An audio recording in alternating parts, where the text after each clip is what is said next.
बस्तर छत्तीसगढ़ 2 जनवरी 2025 को मुकेश चंद्राकर के पास उनके बड़े भाई युकेश कॉल करते हैं और मुकेश का फ़ोन स्विच ऑफ आ रहा था।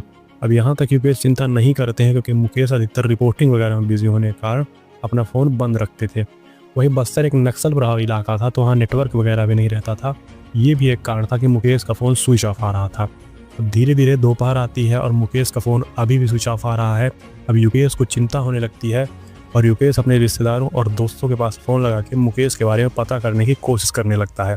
और अब तक शाम ढल चुकी थी पर मुकेश अभी भी लापता थे और बस्तर एक नक्सल प्रभावित इलाका था। इसी डर से युकेश रात के 8 बजे पास के पुलिस स्टेशन में मुकेश की गुमशुदगी की रिपोर्ट दर्ज करा देते हैं और फिर पुलिस की टीम मुकेश को खोजने के लिए रवाना होती है। और तभी आता है केस में ट्विस्ट, क्योंकि इधर युकेश आधा केस तब हल कर देता है जब वो गूगल के फाइंड माई डिवाइस ऐप के जरिए मुकेश की लास्ट लोकेशन का पता लगा लेता है। और इस ऐप के मुताबिक मुकेश बीजापुर के चट्टानपारा इलाके के इस फार्म हाउस में थे।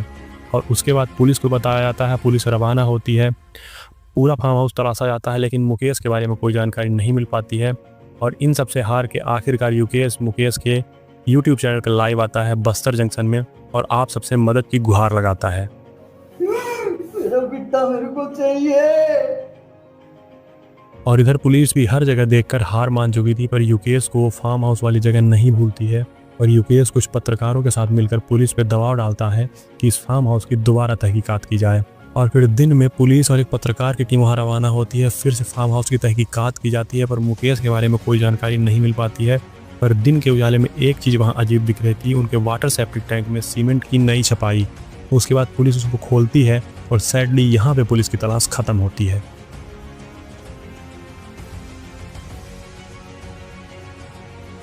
और फिर मुकेश के शव को निकाला जाता है और वहाँ के लोकल लोग बताते हैं कि उन्होंने ऐसा मर्डर कभी नहीं देखा। यहाँ तक कि मुकेश का पोस्टमार्टम करने वाले डॉक्टरों ने बोला कि उन्होंने अपने 12 साल के करियर में ऐसा केस कभी नहीं देखा। तो चलिए जानते हैं कि बिहार के इस जाबाज और निडर पत्रकार की हत्या किसने और क्यों करी। कारण जानकर आप भी दंग रह जाएंगे।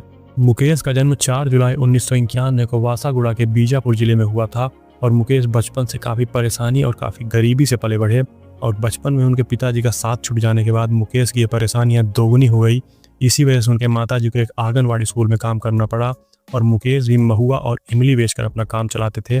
और मुकेश के बड़े भाई युकेश चंद्राकर एक रिपोर्टर थे और यही एक कारण था कि मुकेश को न्यूज़ रिपोर्टिंग करने का काफ़ी बड़ा शौक हो गया। और मुकेश ने कई बड़ी बड़ी चोरियाँ एक्सपोज करी। यहाँ तक कि एक बार मुकेश ने अपने सबसे बड़ी बहादुरी का परिचय तब दिया जब उन्होंने नक्सलियों से एक सीआरपीएफ जवान को अपने दम पर छुड़ा के वो गांव तक लेके आए। और फिर मुकेश एक एनडीटीवी छत्तीसगढ़ चैनल के रिपोर्टर के साथ बीजापुर में बनने वाली एक रोड की धांधली के ऊपर रिपोर्ट बनाने लगे। और इस 52 किलोमीटर रोड का कुल बजट 50 करोड़ था और जिसे ठेकेदार ने बढ़वा कर 120 करोड़ कर दिया।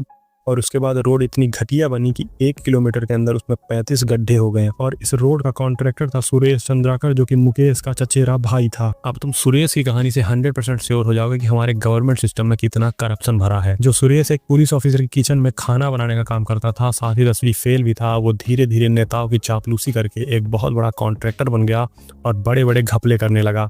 और उसने अपनी शादी इतनी बड़ी करी कि अपने विदाई में एक प्लेन बुलाया, एक BMW बुलाई। और आप इस बात से समझ सकते हैं कि नेताओं की चापलूसी करने पर आप कितने बड़े आदमी बन सकते हैं। और फिर सुरेश को जब इसके बारे में पता चलता है कि उसके द्वारा बनाई गई रोड के ऊपर मुकेश एक रिपोर्ट तैयार कर रहा है तो मुकेश को मारने का प्लान बनाने लगता है। और फिर एक भाई बन के मुकेश के पास कॉल करता है, एक फार्म हाउस में बुलाता है और वहाँ पे 2 लोग पहले से मौजूद थे, रितेश और महेंद्र। और जब मुकेश वहाँ पे पहुँचता है ये दोनों लोग उसके ऊपर हमला कर देते हैं और इस हमले में मुकेश की मृत्यु हो जाती है। और इन्होंने फिर वाटर सेप्टिक टैंक में उसको दफन कर दिया।